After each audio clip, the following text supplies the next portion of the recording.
Hey everybody, things were pretty slow at the house this week, so I want to show you some of the work that we've done on the rear entry. And yes, I will be working in as many rear entry jokes as possible during the course of this video. Here's what the back of the house looked like when we bought it. Very sad and saggy in all of the wrong places. You could just tell from looking that the roof was in bad shape. The gutters were collapsing. Plants were growing over a window. There was some kind of deteriorating structure that was built over two egress windows that themselves were rotting. And more. It was like one of those Highlights magazines games where you're challenged to spot the things that aren't right, and you just can't stop finding problems. They just go on and on and on. But Aaron and I have taken on a lot of projects together. So, as we always do whenever we're confronted by a situation that seems overwhelming, we concentrated on just taking the next best step forward. So we tackled things one at a time. Aaron took the lead on clearing out the backyard. There were 6 kids living at the house, so there were lots of toys in the yard. There was abandoned yard furniture, weird debris from previous house projects, a box full of things that I'm literally not allowed to describe on YouTube. The lawn was overgrown, and then, of course, he had to trim back that overgrown bush. After he did all that work, I was able to channel my hyper-masculine energy and start removing the non-functioning structure. It was my first time using a reticulating saw, which was really fun. You can cut through just about anything with this bad boy, and it kind of kicked off a new appreciation for tools. If you want more videos of me playing with cool tools, then please don't forget to like this video and subscribe to the channel.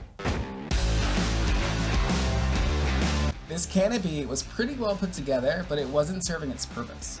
It had clearly been built to keep water away from the egress windows, but the frames around the windows were rotten. The window well was full of toys and trash, and the combination of moisture and shade enabled mold to grow on the side.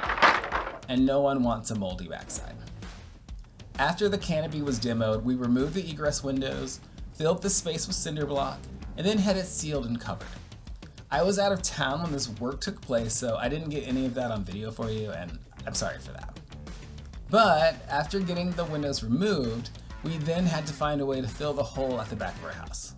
And look, I thought that was just gonna be a couple of trips to Home Depot. But after 3 trips of me moving around 1,200 pounds of dirt, we had to call in some commercial help. And after that, when we still had puddles up against the foundation, we did a little more research to learn about the kind of dirt that redirects water away from the house instead of absorbing it. And then we had him go ahead and back that truck up one more again.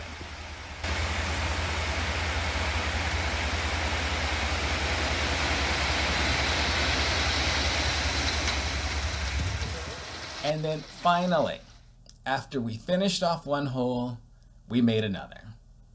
But you know what they say, why buy just one when you can buy 2 at twice the price? So yes, what started as a lawn cleanup project became a rear entries project.